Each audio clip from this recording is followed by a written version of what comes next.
Yes, we can hear you, Debraja. Please go on. Okay, okay. Thank you, Mrinal, and Jhargram Raj college physics alumni association একটা খুব ভালো programme arrange করার জন্য আমার অসংখ্য ধন্যবাদ। আর এখানে আমাকে আমার ব্যাচমেট ফিজিক্সেরই ছিল অমিত, ও আমাকে একদিন বলল কি এরকম একটা প্রোগ্রাম হচ্ছে, তো আমিও খুব ইন্টারেস্টেড ছিলাম এটা পার্টিসিপেট করার জন্য। প্রথমেই বলি আমি এখানকারই ছেলে, মানে এই জঙ্গলমহল এলাকারই ছেলে। এনিওয়ে আমি যে জায়গাটা আমাকে আজকে বলতে বলা হয়েছে, road to WBCS, West Bengal civil service, আমি প্রথমে শুরু করব যেটা কি ওয়েস্ট বেঙ্গল, মানে why West Bengal civil service, আমরা সিভিল সার্ভিস চুজ করবোই বা কেন। আমি নিজের এক্সাম্পল প্রথমে একটু দিই।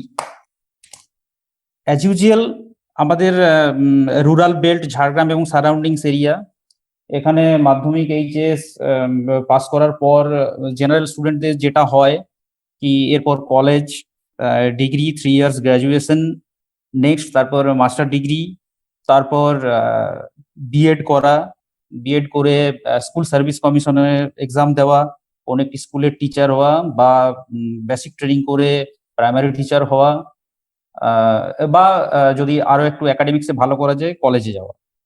মোরলেস টিচিং ফিল্ডটাকে আমরা ছোটবেলা থেকে দেখে এসেছি এবং আমাদের চারপাশে সারাউন্ডিংস যেসব দাদা দিদিদের দেখতাম তারা সবাই অ্যাজ টিচার খুব ভালো সাইন করেছিলেন তার ক্যারিয়ারে। কিন্তু হঠাৎ করে এই প্রফেশনে আমার চলে আসা এখানে, এটা ঠিক হঠাৎ করে বলবো না। আমি এটা যারা ভিউয়ার আছেন বা যারা স্টুডেন্ট যারা দেখছেন, ক্লাস 10 হোক বা ক্লাস 12 হোক বা আফটার গ্রাজুয়েশন যারা দেখছেন বা যেসব গার্জেনরা দেখছেন, তাদের আমি একটা আমার তরফ থেকে একটা সাজেশন দিতে চাই, একটা হাম্বেল সাজেশন, যে কখনোই আমাদের যা ছেলেমেয়েরা থাকে বা আমাদের ভাই বোনরা থাকে তাদের ক্যারিয়ার প্রথম থেকেই কোনো অভিমুখ নিয়ে নেওয়া, যেটা যে এইচএস সায়েন্স পড়বে এবং তারপর ডাক্তার বা ইঞ্জিনিয়ার হবে, মানে এই রকম ভাবনা চিন্তাটা ভেবে না নিয়ে আমার মনে হয় ক্যারিয়ারে তাদের কোন কোন দিকে এক্সপ্লোর করার ক্যাপাসিটি থাকে এটা একটু অ্যাসেস করে নিয়ে তাকে তার জায়গার, তার ইন্টারেস্টেড যে ফিল্ড থাকে সেই ফিল্ডে মনে হয় ভালো হয়। তো আশা করব অভিভাবক যারা আছেন, বিশেষ করে গার্ডিয়ান যারা আছেন, তারা এই ব্যাপারটা একটু ভেবে দেখতে পারেন। এরপর আসি WBCS এর ব্যাপারে। আমার আগে ইসরায়েল সাহেব, আমি ওনার লেকচারটা কিছুটা শোনার সুযোগ পেয়েছিলাম, তো স্যার তো অসাধারণ বললেন যে ইউপিএসসি ক্র্যাক করার কি কি মন্ত্র আছে, এগুলো স্যার বলছিলেন। তো West Bengal civil service WBCS আমরা যখন পড়াশোনা করি আমাদেরও মনে হতো একটা দারুণ, মানে বিরাট কোনো ব্যাপার, এটা আমাদের এখান থেকে পাওয়া সম্ভব নয় বা ভীষণ টাফ জিনিস, সিলেক্টিভ কিছু লোক পায়। যেমন আমি বলি, আমি পুলিশ সার্ভিসে, ওয়েস্ট বেঙ্গল পুলিশ সার্ভিসে এখন নিয়ার অ্যাবাউট 400 ক্যাডার আছে, মানে 400 ওয়েস্ট বেঙ্গল পুলিশ সার্ভিস আছেন টোটাল ওয়েস্ট বেঙ্গল। ওয়েস্ট বেঙ্গল সিভিল সার্ভিসেও আর একটু হয়তো বেশি, কিন্তু ওয়েস্ট বেঙ্গল গভর্নমেন্টের যে অ্যাডমিনিস্ট্রেটিভ সার্ভিস, টপ লেভেল যে অ্যাডমিনিস্ট্রেটিভ সার্ভিস, সেটা কিন্তু ওয়েস্ট বেঙ্গল সিভিল সার্ভিস এক্সামের থ্রু দিয়েই কিন্তু এন্ট্রি নেওয়া যায়।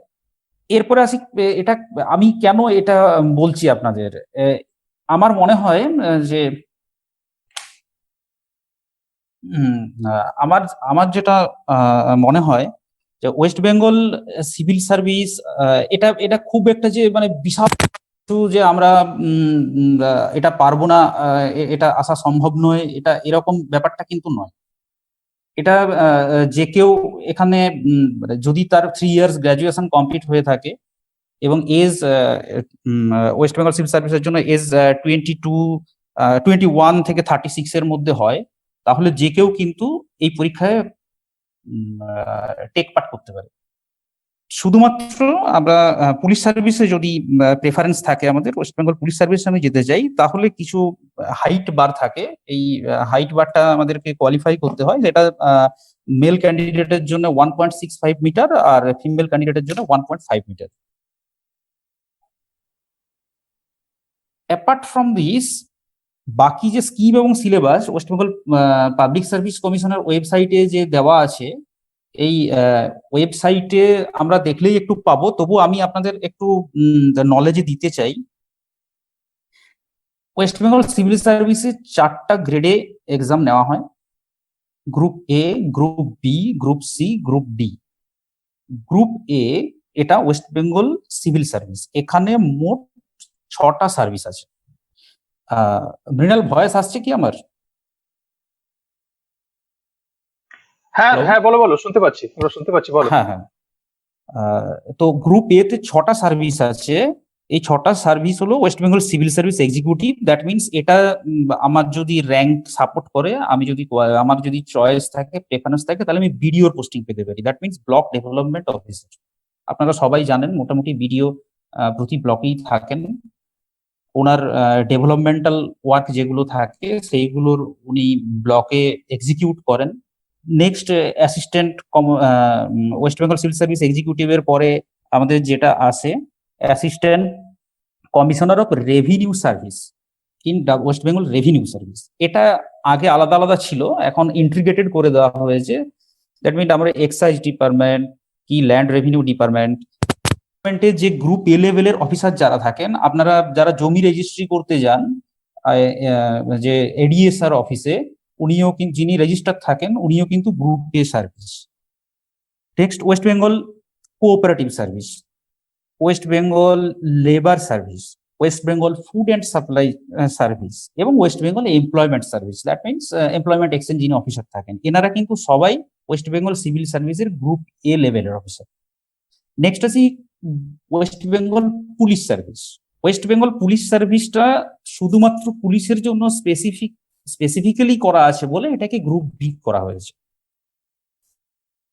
বেতন বা স্যালারি যদি আমি স্ট্রাকচার দেখি, group A that means civil সার্ভিসের যে 6টা সার্ভিস আছে এবং পুলিশ সার্ভিস, এদের স্যালারি স্ট্রাকচার কিন্তু সেম। এনারা সবাই মোরলেস অ্যাট প্রেজেন্ট ডে অ্যাবাভ 60,000 বা সারাউন্ডিং 60,000 একটা ইনিশিয়াল পেমেন্টে ওনারা এন্ট্রি করেন। নেক্সট, আমার যদি মার্কস এবং র্যাঙ্ক সিলেক্ট না করে, বা আমি যখন পরীক্ষা দিলাম, পরীক্ষা দিয়ে আমার যদি মার্কস এই দুটো গ্রুপে না এলো, তখন আমার গ্রুপ সি বা গ্রুপ ডি অপশন থাকে। গ্রুপ সি তে একই রকম ভাবে 9টা সার্ভিস আছে। এখানে joint BDO, child development project officer, that means CDPO, assistant commercial tax officer ACTO, revenue officer, joint register consumer affairs, এই ধরনের পোস্টিং এ চাকরি পাওয়া যায়। এগুলো গ্রুপ সি তে আছে। এনাদের পে স্ট্রাকচার গ্রুপ এ এবং গ্রুপ বি হচ্ছে একটু কম। পরে আসি আমি গ্রুপ ডি। গ্রুপ ডি তে মোট 3টে সার্ভিস আছে: inspector cooperative service, PDO that mean panchayat development officer এবং রিলিফ এন্ড রিহেবিলিটেশন অফিসার। এদের স্যালারি স্ট্রাকচার আরেকটু কম, গ্রুপ সি এর চেয়ে আরেকটু স্যালারি স্ট্রাকচার কম। কিন্তু এই যে 4টা আমি গ্রুপ বললাম, group A, group B, group C, group D, এই 4টা সার্ভিসেই কিন্তু ওয়েস্ট বেঙ্গল গভর্নমেন্টের টপ লেভেল যে সার্ভিস গুলো আছে সেই সার্ভিসের মধ্যে আসছে। এখন আমি একটু প্রিপারেশনের জায়গায় যাই। প্রথমে কোয়ালিফিকেশন আমি একবার বলেই দিয়েছি যে 3 ইয়ার্স গ্রাজুয়েশন থাকলেই আমরা পরীক্ষাটা দিতে পারি। শুধুমাত্র গ্রুপ বি বা পুলিশ সার্ভিস আসার জন্য একটা হাইট বার থাকে, এই হাইটটা কোয়ালিফাই করতে হয়। এই হাইটটা মাপা হবে, মানে আমরা যখন ইন্টারভিউ, আমরা এখন অনলাইনে অ্যাপ্লিকেশন করব, তখন শুধুমাত্র দিয়ে দিলেই হয় আমার কত হাইট আছে। কিন্তু এটা বিফোর ইন্টারভিউ এই হাইটটা আপনার মেজার করবে পিএসসি অফিসেই। আপনি যদি এই হাইটের মধ্যে আসেন, কোয়ালিফাই করেন এই হাইটটা, তাহলে আপনাকে ইন্টারভিউতে অ্যালাউ করা হবে, আদারওয়াইজ ইন্টারভিউ অ্যালাউ করা হবে না। তো 1.65 মিটার মেল ক্যান্ডিডেট এবং 1.5 মিটার ফিমেল ক্যান্ডিডেট যদি থাকেন বা এটার বেশি থাকেন, তবেই গ্রুপ বি প্রেফারেন্স দেবেন, আদারওয়াইজ না দেওয়াই বেটার। আর একটা যেটা আমরা সবাই আমরা মোরলেস পারি, সেটা হচ্ছে বাংলায় লেখা, রিডিং, রাইটিং এবং স্পিকিং, অর্থাৎ বাংলায় লেখা, পড়া এবং বলা, এই 3টে আমাদের থাকতে হবে, কারণ বাংলা টেস্ট দিতে হয় আলাদা করে।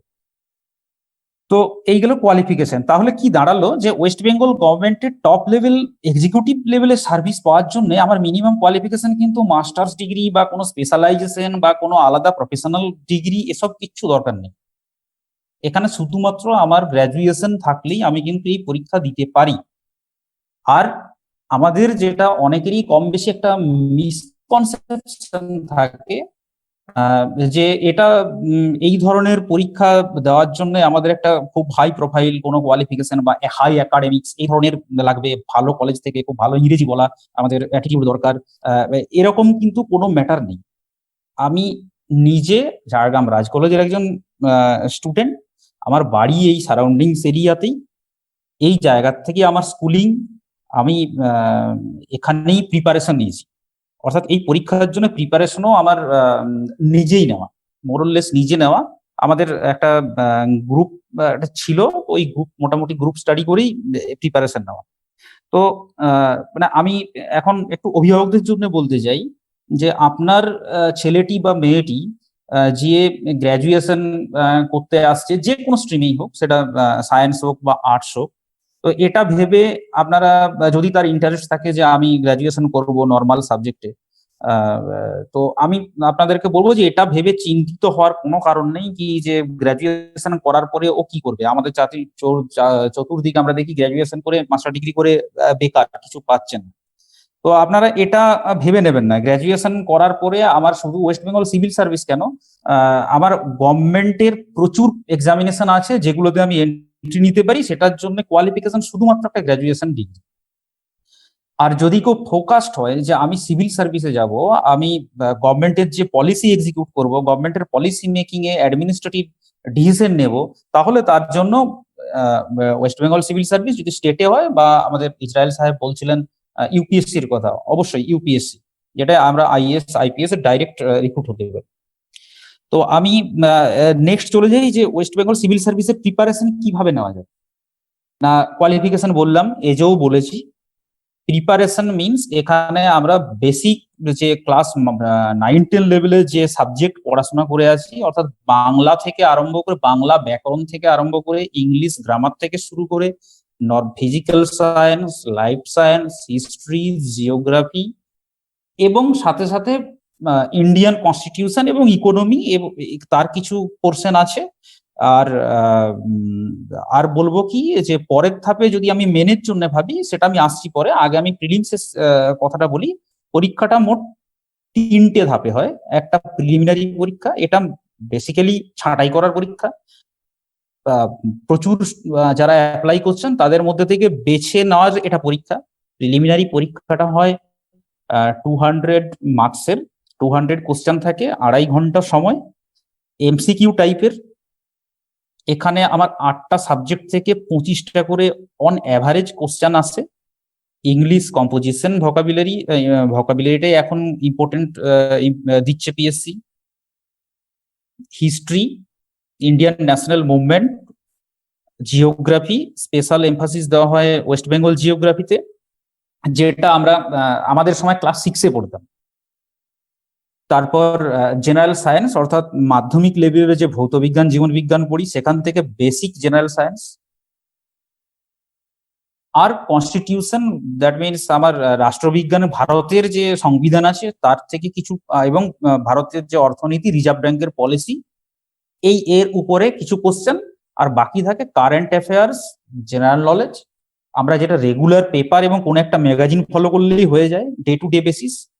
নেক্সট পড়ে থাকে আমার একটাই রিজনিং, অর্থাৎ intelligence test, verbal, non verbal, reasoning. এই 8টা জিনিসের উপরে 25 নাম্বার করে থাকে। এই 200 মার্কসের একটা পরীক্ষা হয়, 2 ঘন্টা এমসিকিউ। তো আমরা লাস্ট কয়েক ইয়ার অ্যানালিসিস করে দেখেছি কি মোরললেস 120-র সারাউন্ডিংস যদি কেউ থাকে, তো সে প্রিলিমস কোয়ালিফাই করে যায়। আমি জেনারেল স্টুডেন্টদের কথা বলছি। 120 অন অ্যান অ্যাভারেজ, এটা একটা ভালো মার্কস। নেক্সট চলে আসে কি মেন্স। প্রিলিমস আমি পাস করলাম, পাস করার পরে আমি মেন পরীক্ষায় অ্যাপিয়ার হব। তো এই মেন পরীক্ষার একটু ডেসক্রিপটিভ এবং এমসিকিউ দুটো মিক্সিং করে পরীক্ষাটা হয়। মেন পরীক্ষায় টোটাল পেপার আছে 6টা কম্পালসারি পেপার আর একটা অপশনাল পেপার। তাও যদি আমি গ্রুপ সি এবং গ্রুপ ডি এর জন্য পরীক্ষা দিই, তাহলে অপশনাল পেপারটা দেওয়ার দরকার নেই। আমি প্রথমেই বললাম প্রিলিমিনারি 200 মার্কস পরীক্ষা দিলাম, পাস করলাম, আমি পাস করে আমি মেন পরীক্ষা এলাম। মেন পরীক্ষাটা কলকাতাতেই হয়, কলকাতার বেশ কিছু সেন্টারে এই পরীক্ষাটা হয়। তো প্রতিদিন 2টো করে পেপারের পরীক্ষা হয়। পেপার 1 কম্পালসারি পেপার 6টা, আমি একটু সংক্ষেপ ব্রিফলি বলে দিই। Paper 1 Bangla, Bangla 200 marks descriptive পরীক্ষা হয়। এখানে আপনারা শুনলে অবাক হবেন, ভাববেন কি যে ডাব্লিউবিসিএস মানে এরকম বিরাট কিছু ব্যাপার, মোটেও না। ওই বাংলা এবং ইংরেজি দুটোতেই যে কোশ্চেন গুলো কোনো ক্যান্ডিডেটকে ফেস করতে হয় সেটা হলো একটা ট্রান্সলেশন, B2 বাংলা হলে E2B, ইংরেজি হলে B2E। একটা প্রেসি লিখতে হয়, একটা প্যাসেজ দেওয়া থাকে, একটা প্রেসি লিখতে হয়, আর একটা রিপোর্ট লিখতে হয়। মোরললেস এগুলোই থাকে। তো এই জিনিসগুলো আমরা কিন্তু ক্লাস 9, 10, 11, 12-এ সবাই মোরললেস প্র্যাকটিস করে আসি। তো এগুলো একটু যদি বেটার প্র্যাকটিস করা যায় তাহলেই বাংলা ইংলিশ সহজেই উতরে যাওয়া যায়। বাজারে বেশ কিছু ভালো বইও আছে যেখান থেকে আমরা হেল্প যথেষ্ট পেতে পারি। তাছাড়া আমার আশেপাশে যেসব স্কুলের মাস্টারমশাইরা আছেন বাংলার বা ইংরেজির, তাদের কাছ থেকে আমরা হেল্প পেতে পারি। বা আমাদের বন্ধু বান্ধব যারা আছে, আমার খুব ভালো বন্ধু ছিল একজন ইংলিশ স্যার, তো আমি ট্রান্সলেশন করে বা প্রেসি লিখে ওকে দেখাতাম, ও চেক করে দিত। আমার প্রিপারেশন বাংলা ইংরেজিতে এগুলোই ছিল। মানে সাথে খুব বড় কোচিং সেন্টারে যাওয়া কোনো বিশাল ব্যাপার, এরকম কলকাতায় গিয়ে পড়া এরকম কোনো ছিল না আমার। আমি এই জঙ্গলমহল থেকেই প্রিপারেশন নিয়েছি এইভাবে। তো এই গেল বাংলা ইংরেজি 200 মার্কস করে ডেসক্রিপটিভ 400 মার্কস। নেক্সট আসি পেপার 3 অর্থাৎ GS1 paper, general studies first paper. এখানে থাকে হিস্ট্রি এবং জিওগ্রাফি, টোটাল 200 মার্কস, 100 ভাগ করে। তো হিস্ট্রি মিনস ভারতের ইতিহাস, অবশ্যই প্রাচীন যুগ থেকে শুরু করে প্রাচীন যুগ, মধ্যযুগ, আধুনিক যুগ এবং ইন্ডিয়ান ন্যাশনাল মুভমেন্ট তো আছেই। আপনারা সবাই জানেন, আমরা ক্লাস 7, 8, 9, 10 ভারতের ইতিহাস ভালো করে পড়াশোনা করছি। জাস্ট এখান থেকেই যে শর্ট কোশ্চেন আমরা মাধ্যমিক এইচএসে করে আসি, ওই স্ট্যান্ডার্ডের বা আর একটু ডিটেল পড়লে যেটা হয় এগুলোর উপরেই কোশ্চেন থাকে। জিওগ্রাফিও ইন্ডিয়ান জিওগ্রাফি এবং special emphasis in West Bengal, মানে ওয়েস্ট বেঙ্গলের জিওগ্রাফির উপরে বেশ কিছু কোশ্চেন করা হয়। তো জিওগ্রাফিও তাই, ওই 9, 10, 11, 12 মোটামুটি একটু ইন ডেপথে পড়াশোনা করলেই হয়ে যায়। তো এটা গেল আমার পেপার 3, 200 মার্কস। এটা কিন্তু এমসিকিউ, এখানে কিন্তু নেগেটিভ মার্কিং থাকে, অর্থাৎ আন্দাজে দাগ দিতে যাওয়ার কোনো জায়গা নেই। আমি যতটা জানি ঠিক ততটাই করব। জেনারেল স্টাডিজ 2 অর্থাৎ পেপার 4, এটা কি পেপার? এটা সায়েন্স এবং জিকে, সায়েন্স এবং টেকনোলজিক্যাল যে ডেভেলপমেন্ট গুলো রিসেন্টলি হচ্ছে। একটা ছোট্ট এক্সাম্পল দিই, যেমন আমরা যদি ভাবি যে আমাদের লাস্ট মহাকাশ অভিযান কি ছিল, ইসরো যে লাস্ট মহাকাশ অভিযান করেছিল সেটা কোন অভিযান? চাঁদে গিয়েছিল কি মার্সে গিয়েছিল কি জুপিটারে গিয়েছিল? এই এই এই ধরনের বেসিক কোশ্চেন থাকে। আর সায়েন্সের ক্ষেত্রে আমি বলি কি, মাধ্যমিক লেভেলের যে ভৌতবিজ্ঞান জীবনবিজ্ঞান বই আছে, এখান থেকে চ্যাপ্টার ধরে যদি কেউ একটু ইনডিপ পড়াশোনা করে, আশা করি সবাই মোরলেস আমরা করে যাই। তো এখানটা চ্যাপ্টার ওয়াইজ যদি আমরা নোটস বানাই না, তো এটাই কভার হয়ে যায়। অল্প যেটুকু বাকি থাকে, বাজারে আমাদের সিভিল সার্ভিসের অনেক ভালো ভালো বই পাওয়া যায়, সেগুলোর থেকে একটু রেফারেন্স নিলে হয়ে যায়। তো এটা 200 মার্কস থাকে। এবং জেনারেল নলেজের কথা বলি, জেনারেল নলেজ বলতে তো সব রকম হয়। দ্যাট মিনস সবচেয়ে বড় মহাসাগরের নাম কি, এটাও একটা জেনারেল নলেজ। যেমন আবার শুশুনিয়া পাহাড়ের উচ্চতা কত, এটাও একটা জেনারেল নলেজ। আবার ধরুন আমাদের বর্তমান রিজার্ভ ব্যাংকের গভর্নরের নাম কি, এটাও একটা জেনারেল নলেজ। তো এটা ডেইলি বেসিস, মানে আমি জেনারেল নলেজ যে পার্টটা আছে এটাকে দুটো ভাগে ভাগ করতে পারি। একটা হচ্ছে স্টক জেনারেল নলেজ, যেমন হুজ হু, কে বিশ্ব ব্যাংকের এখন ইয়ে আছেন, ওয়ার্ল্ড ব্যাংকের কে প্রেসিডেন্ট আছেন, বা আমার নীতি আয়োগের কে প্রেসিডেন্ট আছেন, এগুলো হুজ হু, এই স্টক জিকে এগুলো, বা এই জায়গাটা একটা হেরিটেজ সাইট কোথায় সিচুয়েটেড, তো এগুলো। আর একটা আছে কারেন্ট অ্যাফেয়ার্স। তো কারেন্ট অ্যাফেয়ার্স পার্টটার জন্য আমি ডেলি বেসিসে একটা ভালো standard Bangla news paper follow করলে সেখান থেকে আমি নোট রাখলেই আমার কাজ হয়ে যায়। আমি বিশ্বাস করুন, আমি কিন্তু খুব বিরাট কিছু মানে ভালো স্টুডেন্ট বা দারুণ কোনো একাডেমিক ক্যারিয়ার আমার এটা কিন্তু নয়। বেসিক্যালি এইভাবেই কিউরিওসিটি বা ইন্টারেস্ট যদি গ্রোথ করে কোনোভাবে, যদি কারো থাকে, জানার ইচ্ছাটা যদি তুখোড় থাকে, যে কোনো সাবজেক্টে তার যদি ইন্টারেস্ট লেভেল ভালো থাকে, তো তাহলে তার জন্য এই জিকে পার্টটা খুব একটা ম্যাটার করে না, ভালো করেছে। তো এটা 200 মার্কস এমসিকিউ। পেপারে যাই, ফিফথ পেপার হলো কনস্টিটিউশন এবং ইকোনমি, মানে ভারতের সংবিধান। দেখুন আমরা আমার তো মনে হয় আমরা ভারতীয় হিসেবে আমাদের কিছু জেনারেল আমাদের যে সংবিধান আছে সেখান থেকে জেনে রাখা জরুরি। যেমন আমাদের মৌলিক কর্তব্য কোনগুলো, আমার মৌলিক দায়িত্ব কোনগুলো পড়ে, আমার অধিকার কি কি আছে, আমার সংবিধানের প্রস্তাবনাটা কি আছে, এগুলো ইন্টারেস্টিং জিনিস। আমি তো বলবো এটা আমরা যদি এরকম বলে ভাবি কি রাষ্ট্রবিজ্ঞান পড়ছি, এত বড় করে ভাবার কিছু নেই। এটা জাস্ট মানে আমার ইন্টারেস্ট জানা দরকার, একজন ভারতীয় হিসেবে আমার একটু নলেজ থাকা দরকার। তো এইভাবে যদি ভাবে কেউ, এইভাবে যদি কারো ফোকাস থাকে, তাহলে সে ইজিলি ইন্টারেস্ট পাবে। এবং এগুলো একটু নোট ডাউন করে নিয়ে পেপার ওয়াইজ বা টপিক ওয়াইজ যদি আমি পড়ি, তো আমার কাছে একটা স্টাডি ম্যাটেরিয়াল বা নোটস তৈরি হয়ে যায়। আমি নিজে প্রথমেই বললাম chemistry student, physics chemistry mathematics পড়ে আমার গ্রাজুয়েশন, কিন্তু তারপরেও কিন্তু এই কনস্টিটিউশন এবং ইকোনমিক্স আমার খুব একটা মনে হয়নি যে কখনোই বোরিং লেগেছে, বরং আমার ইন্টারেস্ট ছিল পড়া জানার। পেপার 6-এ আসে ম্যাথামেটিক্স এবং রিজনিং।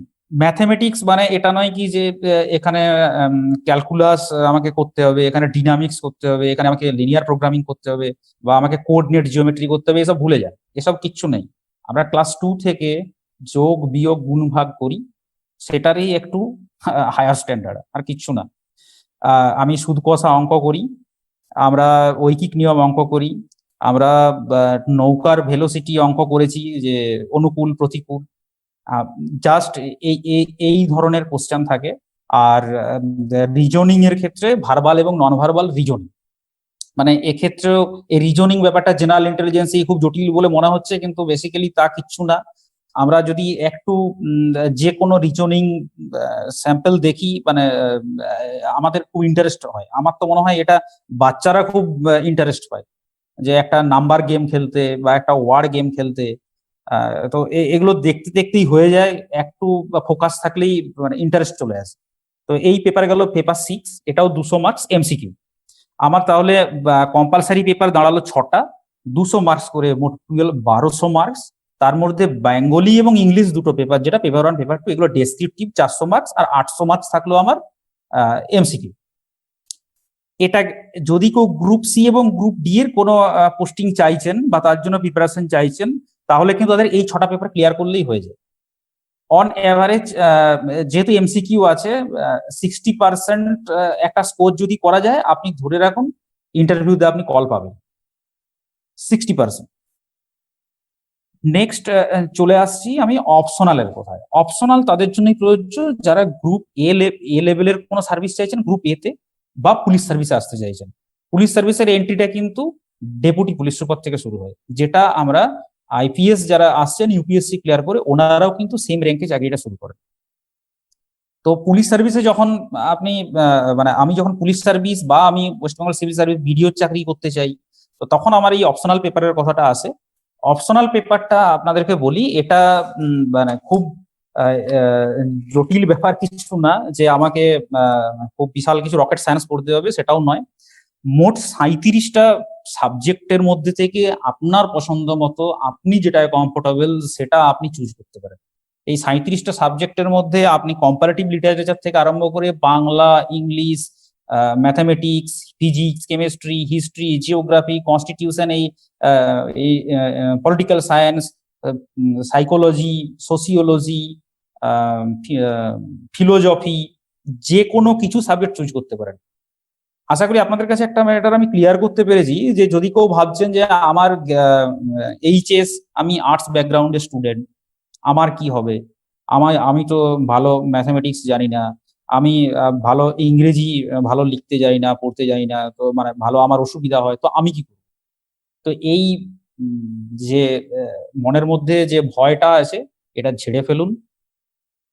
আপনার ডাব্লিউবিসিএস সিভিল সার্ভিসের আপনি এতক্ষণ যেটা শুনলেন, আমি যে সিলেবাসটা বললাম প্রিলিমিনারি বা মেন্সের যে কম্পালসারি পেপারগুলো, এখানে শুনে কি আপনার মনে হলো যে এটার জন্য আপনাকে রকেট সায়েন্স জানতে হবে, কি ন্যানো টেকনোলজি জানতে হবে, কি আপনাকে ডিনামিক্স, ক্যালকুলাস এটা জানতে হবে? খুব সিম্পল। এখানে কিন্তু কোনো নির্দিষ্ট সাবজেক্টের উপর মাস্টারি করার দরকার নেই। কম্বিনেশন অফ সাবজেক্ট, আপনার যেখানে স্ট্রেংথ আপনি সেখানে এক্সেল করুন, আপনার যেটা উইকনেস সেটাকে চেষ্টা করুন যতটা সম্ভব ইমপ্রুভ করার। কিন্তু তার মানে এই নয় কি যে আপনি এই জায়গাটায় কম জানেন বলে আপনি পাবেন না। আপনি একটা পেপারে হয়তো কম মার্কস পাচ্ছেন, কিন্তু আপনার যেখানে স্ট্রং জায়গা আছে, আমি হয়তো ইংরেজি ভালো পাচ্ছি না, আমি ইংলিশ কম্পালসারি পেপারে আমার মার্কস কম আসছে, কিন্তু আমার যদি হিস্ট্রি জিওগ্রাফিতে আমি স্কোর করে দিতে পারি, তাহলে আমি কভার হয়ে যাই। তো ওভারঅল টোটাল মার্কসের ওপর এই যে আমি 1200 মার্কস 6টা কম্পালসারি পেপারে বললাম, তো এই 1200 মার্কসের উপরে কিন্তু আমার ডিপেন্ড করবে টোটাল আমি কত স্কোর করেছি, তার বেসিসে আমি কল পাবো কি পাবো না পার্সোনালিটি টেস্টের জন্য। সুতরাং এটা এই ডিলেমা বা এই মিসকনসেপশন রাখার কোনো দরকার নেই কি যে একটা দারুণ কোনো আমাকে আমার ব্যাকগ্রাউন্ড দরকার। নেক্সট আসি আমি গ্রুপ এ এবং গ্রুপ বি অর্থাৎ পুলিশ সার্ভিসের জন্য। এখানে স্পেশাল আমাকে কি করতে হচ্ছে, এখানে একটা অপশনাল পেপার চুজ করতে হবে। অপশনাল পেপার আগে দুটো ছিল, রিসেন্ট লাস্ট কয়েক বছর একটা পেপার চুজ করতে হয়, যেটা বলছিলাম 36টা আমার সাবজেক্ট আছে হাতে, 37টা। এই 37টা সাবজেক্ট থেকে আপনি যে কোনো খুশি চুজ করুন, আপনার যেটা কমফোর্টেবল। আমার আমার পেপার ছিল ইতিহাস, হিস্ট্রি এবং অ্যানথ্রোপোলজি। এবার আপনারা নিশ্চয়ই বুঝতে পারছেন যে আমার কেমিস্ট্রি ব্যাকগ্রাউন্ড, আমি ইতিহাস ও অ্যানথ্রোপোলজি কেন নিলাম। দেখুন, সিলেবাস পিএসসি কম্পিটিটিভ পরীক্ষা, এটা তো আমার ডিগ্রি অর্জনের পরীক্ষা নয়, এখানে চাকরি পাওয়ার পরীক্ষা। তো এখানে আমি চুজ এটাই করব, আমায় কিন্তু কেউ বলে দেয়নি যে ভাই তুমি হিস্ট্রি এবং অ্যানথ্রোপোলজি চুজ করো। তো আমি কেন হিস্ট্রি এবং অ্যানথ্রোপোলজি চুজ করলাম, কেন কি আমি সিলেবাস যখন পিএসসির ডিটেল সিলেবাসকে দেখলাম, তো ওই সিলেবাস অ্যানালিসিস করে আমি দেখলাম যে আমার গ্র্যাজুয়েশনে কেমিস্ট্রিতে আমি যা যা সিলেবাস কভার করেছি এবং পিএসসি যে কেমিস্ট্রির সিলেবাস, এই সিলেবাসটা টোটাল আমি কনফিডেন্ট নই, পুরোটা আমি কভার করতে ভালো পাচ্ছি না। তো বেটার কি আমি যেটা কভার করতে পারবো আমি সেইটাই চুজ করবো, কারণ আমার দিনের শেষে মার্কস ইম্পর্টেন্ট, নট কি সাবজেক্ট আমি চুজ করছি সেটা ইম্পর্টেন্ট। তো আমার হিস্ট্রি এবং অ্যানথ্রোপোলজি পেপার ছিল। এখন আশা করি বুঝতে পারছেন সবাই যে একজন সায়েন্সের স্টুডেন্ট যদি হিস্ট্রি নিয়ে ডাব্লিউবিসিএস কোয়ালিফাই করতে পারে, তো যে হিস্ট্রি স্টুডেন্ট বা যে বাংলা স্টুডেন্ট, তার কাছে বাংলা বা হিস্ট্রি তো বা পলিটিক্যাল সায়েন্স বা সোসিওলজি বা ফিলোজফি বা সাইকোলজি, তার মানে সে ইজিলি ওখানে মানে আরো ভালো রেজাল্ট করবে। আমি যদি কেমিস্ট্রি স্টুডেন্ট হয়ে হিস্ট্রি আমি অপশনাল নিয়ে আমি সিভিল সার্ভিস স্কোর করতে পারি, তো যে হিস্ট্রি স্টুডেন্ট সে কেন পারবে? তো এই জন্যই মানে আপনাদের ভাবনা চিন্তাটার অভিমুখ একটু মনে হয় পরিবর্তন করার দরকার। এখানে সাবজেক্ট ম্যাটার করে না, আমি বারবার এই কথাটা বলছি। তো এই যে দুটো পেপার, একটা অপশনাল পেপার যেটা বললাম, যে কোনো সাবজেক্ট চুজ করুন, এখান থেকে দুটো পেপার 200 করে 400 মার্কস। এটা কিন্তু এমসিকিউ নয়, এটা ডেসক্রিপটিভ, মানে বড় কোশ্চেন আসবে, সেখানে অ্যান্সার লিখতে হবে। একটা এক্সাম্পল দিই, যেমন হরপ্পা সভ্যতা পতনের কারণ কি, এটার উপর হয়তো 40 মার্কসের একটা কোশ্চেন আছে, তো এটাকে আমি 400 ওয়ার্ড কি 500 ওয়ার্ড কি 300 ওয়ার্ডের মধ্যে আমাকে লিখতে হবে। তো এটা কিন্তু সব ধরনের সাবজেক্টেই, এখানে ইঞ্জিনিয়ারিং সাবজেক্টও আছে, কেউ হয়তো মেকানিক্যাল ইঞ্জিনিয়ারিং বা ইলেকট্রিক্যাল ইঞ্জিনিয়ারিং অপশনাল রেখেছেন, তার ক্ষেত্রে তো এরকম 40 মার্কসের কোশ্চেন হবে না, তার ক্ষেত্রে সায়েন্সের কোশ্চেন সেই সিলেবাস ওয়াইজ হবে। তো এই এই জায়গাটা একটু ট্যাক্টফুলি সিলেকশন করতে হয় যে আমার কোন জায়গায় কনফিডেন্স আছে এবং আমি কোন সিলেবাসটা ভালো করে কভার করতে পারবো, আমার কাছে এভেলেবেল স্টাডি ম্যাটেরিয়াল বা বই কি আছে, এটা চুজ করে নিজে সেলফ স্টাডি করে আমার লাস্ট 5 ইয়ার যে কোশ্চেন পেপার এভেলেবেল আছে সেটা দেখে কোন জায়গা থেকে ভালো কোশ্চেন আসছে, কোন জায়গাটা আমাকে কভার করতে হবে, এটা দেখে একটা নিজে নিজে অ্যানালিসিস করে বা কোনো যারা সিনিয়র আছেন, যারা অলরেডি কোয়ালিফাই করেছেন, তাদের সঙ্গে একটু পরামর্শ নিয়ে, তাদের একটু হেল্প নিয়ে ইজিলি নিজের একটা প্ল্যানিং করতে পারে। তো এই গেল আমার অপশনাল পেপার। আমি কম্পালসারি পেপারে 6টা পেপারে 1200 মার্কস আর অপশনাল পেপার দুটো পেপার 400 মার্কস, 1600 মার্কসের মেন পরীক্ষা দিলাম। মেন পরীক্ষায় আমি ক্লিয়ার করার পর আমি 60% মার্কস যদি মোটামুটি সিকিউর করতে পারি, তো আমি ইন্টারভিউর জন্য কল পাবো। ইন্টারভিউ বা এটা ইন্টারভিউ না বলে বলা ভালো, পার্সোনালিটি টেস্ট। তো পার্সোনালিটি টেস্টে আমি যদি গ্রুপ এ এবং গ্রুপ বি সার্ভিসের জন্য আসি, তাহলে মোট 200 মার্কসের আমাকে পরীক্ষা দিতে হয়, মানে টেস্ট দিতে হয়, পার্সোনালিটি টেস্ট। এবং গ্রুপ সি এর জন্য যদি হয় তাহলে 150 মার্কস, এবং গ্রুপ ডি এর জন্য যদি যাই তাহলে 100 মার্কস। তো এই ইন্টারভিউটা কিন্তু একটা ইন্টারভিউ হয়। এটা দারুণ একটা ইন্টারেস্টিং, কি একটাই ইন্টারভিউ দিয়ে আপনাকে প্রপোর্শনেট রেটে আপনার মার্কস ডিটারমাইন করা হয়। গ্রুপ এ এবং গ্রুপ বি এর জন্য হলে আপনি 200 মার্কসের উপর মার্কস যেটা পেলেন, সেটা যদি আপনি গ্রুপ এ গ্রুপ বি তে না আসেন, আপনার মার্কস যদি ক্যারি না করে টোটাল মার্কস, তখন আপনি গ্রুপ সি এর জন্য কনসিডার হবেন, এবং ওই রেশিওতে আপনার মার্কসটাকে 150 রেশিওতে কি আসছে সেটা ধরে টোটাল করা হবে। যদি গ্রুপ সি তেও না আসেন, গ্রুপ ডি তে আসবেন, তো গ্রুপ ডি তে তখন 100 মার্কস মানে হাফ করে দেওয়া হবে ইন্টারভিউতে যা পাচ্ছেন সেটা। তো মেন্সের যে আমার 1600 মার্কস প্লাস ইন্টারভিউর, তার মধ্যে আউট অফ 1600 আমি কত স্কোর করলাম, আর এই পার্সোনালিটি টেস্টে 200 এর উপর আমি কত স্কোর করলাম, এই দুটোই যোগ করে ফাইনাল মেরিট হয়, ফাইনাল গ্রুপ সিলেকশন হয়, এবং ফাইনাল প্যানেলে আপনার নাম আসবে। আমি মোটামুটি একটা আইডিয়া দিতে আশা করি পেরেছি প্রিলিমস এবং মেন্সের ব্যাপারে। পার্সোনালিটি টেস্টের কথা বলি, আমি ইসরায়েল সাহেবের আমি কথাটা শুনছিলাম, স্যার তো দারুণভাবে এক্সপ্লেন করলেন। তো পার্সোনালিটি টেস্ট মিনস কিন্তু পার্সোনালিটি টেস্ট, এখানে আপনার কোনো সাবজেক্টের উপরে কত পাণ্ডিত্য আছে, কত ডেপথ আছে, এটা মোটেও দেখা হয় না। আপনি ইংরেজি কতটা ফ্লুয়েন্ট বলছেন কি পাচ্ছেন না, এটা মোটেও দেখা হয় না। এটাই দেখা হয় আপনার কোনো ক্রিটিক্যাল সিচুয়েশনকে কিভাবে হ্যান্ডেল করছেন, আপনি কোনো ইনসিডেন্টকে বা কোনো ফ্যাক্টকে কিভাবে ক্রিটিক্যালি অ্যানালিসিস করছেন। এবং সবচেয়ে বেশি যেটা আমার এক্সপিরিয়েন্স হয়েছে, আমি টোটাল 4বার ডাব্লিউবিসিএস ক্লিয়ার করেছি, 4বার ইন্টারভিউ ফেস করেছি। তো আমার 4বারের এক্সপিরিয়েন্স আমি যেটা দেখেছি, যে আপনি ইউনিক কি বলছেন, আপনার মধ্যে অরিজিনাল আপনার ক্রিয়েটিভিটি এক্সপ্রেস হচ্ছে কিনা, আপনার অ্যানালিটিক্যাল থিঙ্কিং পাওয়ার এক্সপ্রেস হচ্ছে কিনা, এটা ওনারা খোঁজেন বারবার। মানে ইন্টারভিউ বোর্ডে সাজানো কথা কি মন ভোলানো কথা, এটার কোনো গুরুত্ব নেই। সহজ কথা, হিপোক্রেসির কোনো গুরুত্ব নেই। এটা করলে কিন্তু ওনারা ধরে ফেলবেন সহজে। আপনি স্ট্রেট কাট আপনার যেটা বলার, যেটা না জানলে না, যদি জানেন তো স্ট্রেট ফরওয়ার্ড রিপ্লাই দিলেন, ব্রিফ বা টু দি পয়েন্ট, এবং যেটা অ্যানালিটিক্যাল কোশ্চেন হবে সেটা কিন্তু সব দিক ভাবনা চিন্তা করে আপনি রিপ্লাই দেবেন, আপনার রিপ্লাইয়ের যেন লজিক থাকে। এখন যদি ইন্টারভিউ বোর্ড আপনাকে তারপরেও কন্ট্রাডিক্ট করে, তো আপনি কন্ট্রাডিকশনটা কিন্তু কনস্ট্রাকটিভ ভাবে কিন্তু হ্যান্ডেল করতে হবে। এখানে নেগেটিভ যাওয়ার কোনো জায়গা নেই। একটা এক্সাম্পল দিই ছোট্ট, ধরুন কোনো একটা রিসেন্ট ডেভেলপমেন্টাল পলিসি নিয়ে একটা আপনাকে ইন্টারভিউ করা হলো, যেটা হয়তো বিতর্কিত, যেটার হয়তো আমরা এখনো আমাদের সামনে রেজাল্ট আসেনি এটাকে ভালো বলার কি খারাপ বলার। তো আপনি সেটাকে কিভাবে হ্যান্ডেল করবেন, না আপনার অপিনিয়ন অবশ্যই জানাবেন। এরপরে দেখা গেল আপনার অপিনিয়নটা শুনে ইন্টারভিউ বোর্ডে যারা আছেন তারা সেটা একটা আলাদাভাবে কন্ট্রাডিকশন করলো, তারা বললেন কেন এটা নয়, why not this, why are you supporting this. তো আপনাকে সেই হ্যান্ডেলটা, সেই সিচুয়েশনে সেই হ্যান্ডেলটা কিন্তু লজিক্যালি করতে হবে। হতে পারে আপনি ওনাদের থেকে ডিফার করছেন, কিন্তু আপনি লজিক্যাল করবেন না। এবং কখনোই সেই আর্গুমেন্টটা এটা না এক্সপ্রেস হয়ে যায় কি মানে আপনি সব জানতা, আপনার মতটাই সর্বশ্রেষ্ঠ, আপনি এই যা বলবেন সেটা মানতে হবে।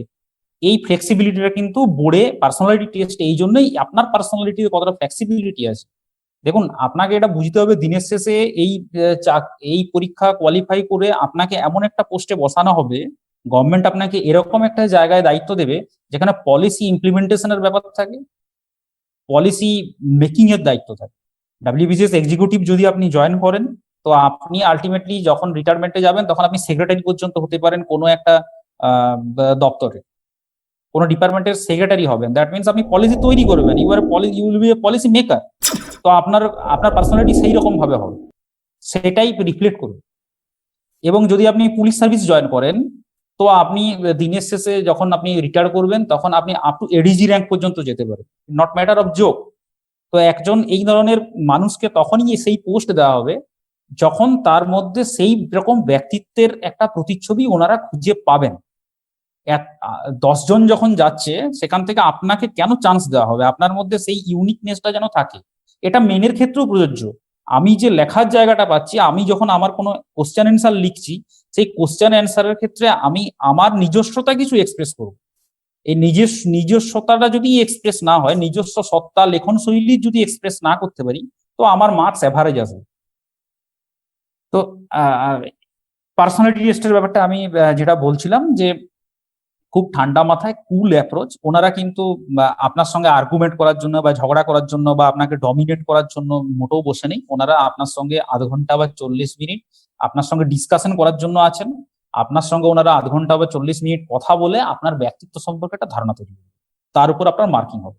আপনি কত ভালো করে সিচুয়েশনটা হ্যান্ডেল করতে পারছেন তার উপর ডিপেন্ড করছে। কটা প্রশ্ন পারলেন কি পারলেন না, রামের বাবার নাম কি ছিল আপনি উত্তর দিতে পারলেন কি পারলেন না, এটা ইররিলেভেন্ট। কিন্তু আপনি যে পাচ্ছেন না কেন দিতে অ্যান্সারটা, সেটা কি ওই সিচুয়েশনটা কিভাবে হ্যান্ডেল করছেন, এটা দেখুন। এইভাবে ভাবুন, আমি আমার সার্ভিসের কথা বলি। আমাকে এখন হ্যান্ডেল করতে হয়, মানে যে ধরুন পুলিশ সার্ভিস কোয়ালিফাই করে যে ডিএসপি পোস্টিং পাচ্ছেন বা assistant police commissioner ACP posting পাচ্ছেন, তাকে ফিল্ডে কোনো এক্সাইটেড মবকে হ্যান্ডেল করতে হয়। তো তাদের সঙ্গে আপনি যখন কথাবার্তা বলবেন, তাদেরকে যখন কনভিন্স করার চেষ্টা করবেন, তাদেরকে যখন বোঝানোর চেষ্টা করবেন এবং সিচুয়েশনের ল অর্ডারটাকে আপনি যখন ট্যাকেল করার চেষ্টা করবেন, তখন নিশ্চয়ই আপনি তাদের সঙ্গে তর্কাতর্কি বা উত্তেজিত বা এইরকম নিশ্চয়ই করবেন। আপনি তাদেরকে লজিক্যাল বোঝানোর চেষ্টা করুন, তাদের সঙ্গে সময় দেবেন, প্যাশেন্স শেয়ারিং করবেন। মানুষ দিনের শেষে প্যাশেন্স শেয়ারিং চায়। আমি কতটা কাজ করতে পারলাম অ্যাজ অ্যাডমিনিস্ট্রেটর, এটার চেয়েও বড় ইম্পর্টেন্ট হচ্ছে আমি ওনাদের প্রবলেমটাকে আমি শুনলাম কিনা, আমি কম্প্যাসিওনেট কিনা, আমি সিম্প্যাথেটিক কিনা। এই জায়গায় কিন্তু আপনার কোয়ালিটি বিচার করা হবে ইন্টারভিউ বোর্ডে, তবেই আপনাকে একটা এইরকম অ্যাডমিনিস্ট্রেটরের জায়গায় বসানো হবে। এটা গেল প্রিপারেশনের স্টেজ। তো নেক্সট গ্রুপ এ বা গ্রুপ বি সার্ভিস যারা জয়েন করছেন, তাদেরকে একটা ট্রেনিং ফেজ পার করতে হয়। ট্রেনিং এ গিয়ে আপনি মোল্ড হবেন। আমি পুলিশ সার্ভিসের কথা বলি, আমাদের 1.5 ইয়ার ট্রেনিং হয়, 1 বছর বেসিক ট্রেনিং হয় স্টেট পুলিশ একাডেমিতে, এবং 6 মান্থ আমাদের ফিল্ড প্র্যাকটিক্যাল ট্রেনিং হয়। সেটা যে কোনো ডিস্ট্রিক্টে আমাকে একজন প্রফেশনাল ডিএসপি হিসাবে পোস্টিং দেওয়া হয়। থানা থেকে থানার অ্যাজ ওসি, কোনো থানার ওসি বা আইসি পোস্টিং থেকে শুরু করে পুলিশ হায়ারকিতে যতগুলো র্যাঙ্ক আছে, প্রত্যেকটা র্যাঙ্কের সাথে আমাকে ওয়েল অ্যাকাউন্টেড করা হয়। এবং তারপরে আমাকে 1.5 ইয়ার পর আমাকে আমার পোস্টিং দেওয়া হয়। অর্থাৎ আমাকে কোনো সাব ডিভিশনের হেড করা হতে পারে, সাব ডিভিশনাল পুলিশ অফিসার, বা আমাকে কোনো ডিস্ট্রিক্ট হেডকোয়ার্টারে কোনো ডেপুটি পুলিশ সুপার হিসেবে পোস্টিং দেওয়া হতে পারে, বা আমাকে কোনো কমিশনারেটে অ্যাসিস্ট্যান্ট কমিশনারের পোস্টিং দেওয়া হতে পারে। এটা ডিপেন্ড করছে ওয়েস্ট বেঙ্গল পুলিশ ডাইরেক্টরেট আপনাকে কি পোস্টিং দেবে, তারপর টাইমিং তাদের পলিসির উপর। কিন্তু ওয়েস্ট বেঙ্গল সিভিল সার্ভিস নিয়ে আমি আরেকটা কথা এখানে মেনশন করে দিই। এটা ভেবে রাখবেন, কোথাও দীর্ঘদিন ধরে একই জায়গায় সার্ভিস করতে পারবেন না। অল ওয়েস্ট বেঙ্গল বেসিসে ইভেন পুলিশ সার্ভিস যদি হয়, তাহলে ডেপুটেশনে ফরেনেও যাওয়ার সুযোগ থাকে। একটা ডেপুটেশন আমি বাইরেও যেতে পারি, বা আউটসাইড স্টেটও আমার পোস্টিং হতে পারে বা আমার যেতে হতে পারে। ইভেন বেশ কিছু মাঝে মধ্যেই ট্রেনিং হয়, যেগুলো ট্রেনিং শিডিউল গুলোকে আমার ইন্ডিয়ার যে টপ লেভেল অ্যাডমিনিস্ট্রেটিভ ইনস্টিটিউট গুলো আছে, ট্রেনিং ইনস্টিটিউট আছে, সেখানে ট্রেনিং করে আসতে হয়। কি after getting IPS nomination, that means কি যারা অ্যাজ ডিএসপি বা পুলিশ সার্ভিসে ইন্ট্রোডাকশন করছেন, তারা after 8 years eligible to get nomination as IPS officer. অর্থাৎ তখন তারা আইপিএস ক্যাডারে চলে আসবে। আইপিএস ক্যাডারে আসার পর তাদের আর একটা ট্রেনিং হয় কিছুদিনের জন্য, সেটা ন্যাশনাল পুলিশ একাডেমিতে হয়। ন্যাশনাল পুলিশ একাডেমি হায়দ্রাবাদে কিছুদিন ট্রেনিং হয়, তারপরে একটা ফরেনের ট্রেনিং হয়, এক প্রেজেন্ট সিঙ্গাপুরে সেই ট্রেনিংটা হচ্ছে। তো তারপর আপনি ইন্ডিয়ান পুলিশ সার্ভিসের যে ব্যাচ ফিক্সেশনে ব্যাচ পাবেন, সেই ব্যাচ ওয়াইজ আপনার প্রমোশন এবং বাকি যা স্যালারি হবে সেগুলো ফিক্স আপ হয়। কিন্তু টিল 8 ইয়ার্স আপনি West Bengal government West Bengal civil service, that mean west WBPS cadre, West Bengal police service, আপনাকে অ্যাজ ডিএসপি পোস্টিং দেওয়া হবে। আপনি এই পোস্টিং 3 বছর ছাড়া ছাড়া বা কখনো কখনো 3 বছরের কম হতে পারে, বিভিন্ন জায়গায় পোস্টিং পাবেন, একই ডিস্ট্রিক্টেও থাকবেন না। নেক্সট আফটার 8 ইয়ার্স আপনি অ্যাডিশনাল এসপি প্রমোশন পাবেন। অ্যাডিশনাল এসপি কিছুদিন পোস্টিং থাকার পর, after 3 to 4 year additional SP থাকার পর আপনি এসপি প্রমোশন পাবেন, অর্থাৎ superintendent of police. Superintendent of police কিছুদিন থাকার পর আপনি ডেপুটি ইন্সপেক্টর জেনারেল প্রমোশন পাবেন, ডিআইজি। তারপর আপনি inspector general of police. At the end off day আমরা যারা ওয়েস্ট বেঙ্গল সিভিল সার্ভিসের থ্রু দিয়ে জয়েন করছি, আমরা up to the rank of ADG অর্থাৎ additional director general of police পর্যন্ত আমরা প্রমোশন পেতে পারি যদি আমার বয়স পারমিট করে। তো সেদিক দিয়ে দেখতে গেলে পুলিশ সার্ভিস আমি বলবো যে পুলিশ সার্ভিস প্রমোশনাল স্কোপ থেকে কিন্তু ভীষণ লিউক্রেটিভ টিল নাও। আর স্যালারিও খুব একটা খারাপ না, কিন্তু আপনাকে ক্রিটিক্যাল সিচুয়েশন হ্যান্ডেল করার মতন মানসিকভাবে টাফনেস থাকা দরকার। সবচেয়ে বড় ব্যাপার যেটা যে আপনাকে জবটাকে ভালোবাসতে হবে, জব প্রোফাইলটাকে ভালোবাসতে হবে। আপনার কাছে সিচুয়েশন বিভিন্ন সময় বিভিন্ন আসবে, মানে আমি এটা বলতে চাই যারা একাডেমিক্সে আছেন, যারা ইঞ্জিনিয়ারিং ফিল্ডে আছেন, যারা মেডিকেল গ্রাউন্ডে আছেন, এদের জবের থেকে সিভিল সার্ভিসের জবের নেচার একটা জায়গায় একটু ডিফার করে। সিভিল সার্ভিসে আপনার জবের স্পেস কিন্তু ভার্সাটাইল। আপনি যেমন ফিল্ড ওয়ার্ক করার সুযোগ পাবেন, আপনি তেমন পলিসি মেকিং অর্থাৎ অফিস ওয়ার্ক করারও জায়গা পাবেন। আপনার কাছে মানুষকে কিছু জেনুইন ভাবে হেল্প করার সুযোগ থাকে, মানুষের পাশে দাঁড়ানো, ডাইরেক্ট মানুষকে অ্যাসিস্ট্যান্স দেওয়ার একটা সুযোগ থাকে, মানে রেগুলার বেসে পাবলিক ইন্টারাকশন করার সুযোগ থাকে। এটা কিন্তু অ্যাজ এ সিভিল সার্ভেন্ট আমি নিজেকে খুব গর্বিত মনে করি যে আমি চাইলে কোনো মানুষের পাশে যতটা সম্ভব আমি তার পাশে দাঁড়াতে পারি। তো এই জায়গাটা একটা ভীষণ অ্যাট্রাকটিভ যারা এই ধরনের জব ভাবছেন। আর সাথে সাথে ওয়েস্ট বেঙ্গল সিভিল সার্ভিসের যে স্যালারি স্ট্রাকচার বা যে পোস্টিং স্কোপ বা আদার যে ইনসেন্টিভ বা পার্কস থাকছে, এগুলো প্রিভিলেজ থাকে, এগুলো খারাপ নয়। তো আমি অভিভাবকদের একটা কথা বলবো যে শুধুমাত্র ছেলে মেয়েদের ডাক্তার বা ইঞ্জিনিয়ার বা অন্যান্য সার্ভিসে কথাটা না ভেবে তাদেরকেও একটু ভাবনা চিন্তার সুযোগ দিন, তাদেরকেও একটু অন্যভাবে ভাবতে সাহায্য করুন যে আমার কেরিয়ারের যে বিভিন্ন দিকগুলো আছে সেই বিভিন্ন দিকগুলো আপনাদের দায়িত্ব। যারা ক্লাস 10 স্টুডেন্ট বা ক্লাস 12 এর স্টুডেন্ট, তাদের কাছে এই ধারণা নেই ওয়েস্ট বেঙ্গল সিভিল সার্ভিস বা ইউনিয়ন পাবলিক সার্ভিস কমিশন এরা কি ধরনের সার্ভিস দেয়, কি ধরনের জব প্রোফাইল, কিভাবে প্রিপারেশন নেওয়া যায়, কিভাবে এই চাকরিটা পাওয়া যেতে পারে বা এর ভবিষ্যৎ কি। এটা আপনাদের দায়িত্ব কি এটা নিয়ে আপনারা আপনাদের ছেলে মেয়েদেরকে জানানোর পর লেট দেম ডিসাইড যে তারা কিসে ইন্টারেস্টেড আছে, সেইভাবে তাদেরকে মোটিভেট করার চেষ্টা করুন কখনো। এবং আমি যারা প্রিপারেশন নিচ্ছ তাদের জন্য আমি একটা কথা বলবো, ভাই এখানে হতাশার কোনো জায়গা নেই। তুমি যদি 3 বছর ধরে গ্র্যাজুয়েশন করতে পারো কোনো একটা সাবজেক্ট পড়াশোনা করে, তো আমি গ্যারান্টি দিলাম তোমরা যদি 2 বছর ফোকাসড ওয়েতে যদি ভালোভাবে সিলেবাস ওয়াইজ প্ল্যান্ড পড়াশোনা করতে পারো, West Bengal civil service easily accessible to you.